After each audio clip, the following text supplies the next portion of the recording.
Salut les fans, bienvenue sur la chaîne Jeux et des collections. Aujourd'hui, je vais vous parler de l'album en vinyle. Ça change pas un homme. Alors, je vais vous parler de la version originale et de sa réédition. Parce que sa réédition a un réel intérêt comparé à l'original. Alors déjà, je vais vous présenter les deux versions originales qui sont sorties à l'époque. On a cette première version, pochette carton simple, écriture un peu rose pâle de Ça ne change pas un homme, inclut la chanson Ça change pas un homme. Bon, voilà. Enfin, ça me touche fait rire ce genre de sticker, quoi. C'est l'album, il s'appelle comme ça, et la chanson est inclue dedans. C'est un peu con. Voilà, mais bon, mais c'est pas grave. Alors, donc cette version, comme vous pouvez voir ici, là, voilà, qui contient 12 titres. 12 titres, mais normalement, il y a plus de chansons dans l'album, simplement parce qu'il manque la chanson Cadillac Man.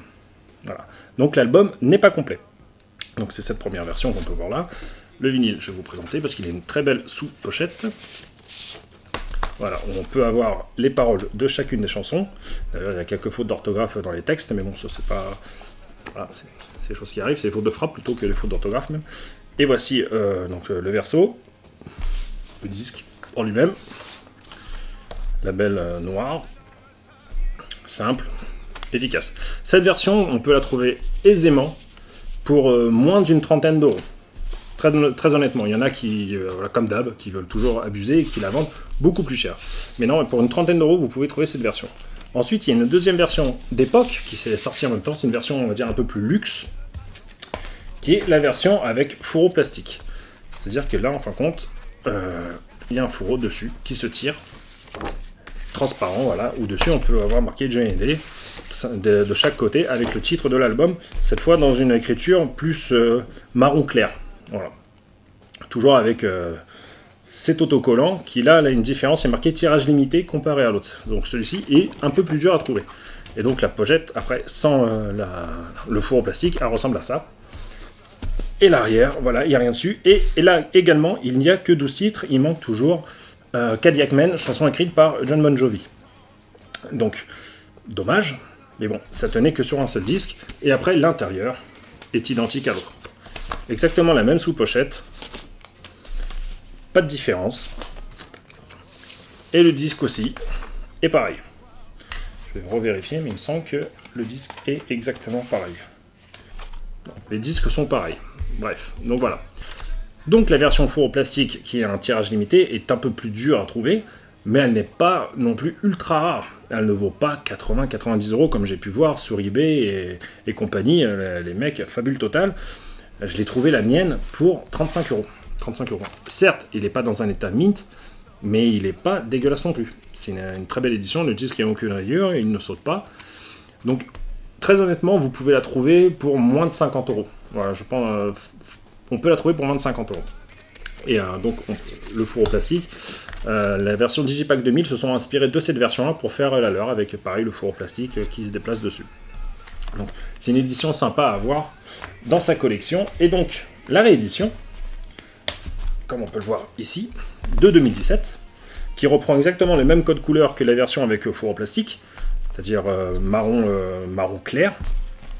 Celle-ci est intéressante pour une bonne raison, c'est qu'elle est complète, en fait. Il y a 14 titres dans l'album, et pas 12, comme dans l'autre, en fait. On a Cadillac Man et Tiananmen, qui manquaient dans l'album original, ce qui est quand même dommage. Donc c'est pour ça que là, il est sur double LP. Double LP, les sous-pochettes normalement sont blanches, c'est moi qui les ai changées pour des sous-pochettes... Oui, sous-pochettes, ça se dit, non? Ça se dit pas, ça me... C'est moi qui les ai donc scindées pour des sous-pochettes, donc j'ai un peu la langue qui flousse, mais je n'arrive pas à le dire, donc je vais pas...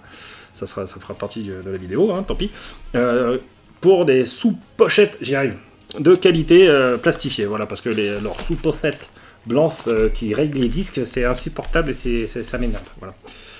Depuis ils ont changé, hein, ils ont mis des sous-pochettes de meilleure qualité. Il y a un coup j'y arrive, un coup j'y arrive pas, c'est une catastrophe. Enfin bref.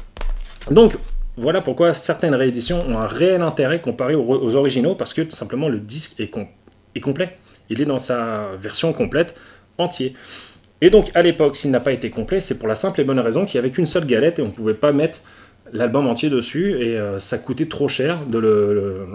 Ils avaient peur que les gens n'achètent pas s'il était sur double LP et que ça fasse trop cher. Voilà.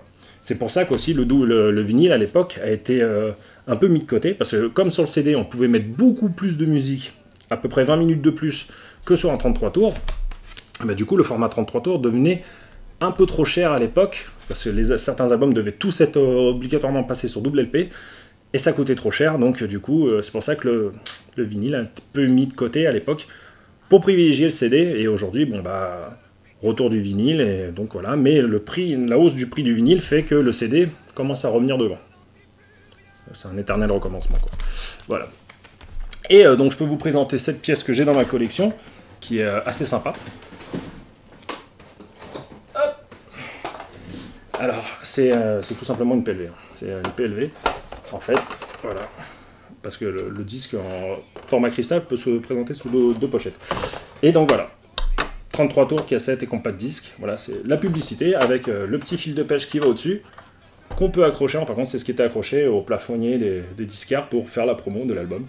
Et donc voilà, bon, j'ai trouvé cette petite PLV qui représente le CD, ma foi, fort sympathique, et je l'avais payé de mémoire une dizaine d'euros. Voilà. C'est qu'un bout de carton, mais c'est un bout de carton et c'est sympa. Voilà les amis, j'espère que cette vidéo vous aura plu, et moi je vous dis à la prochaine. Ciao!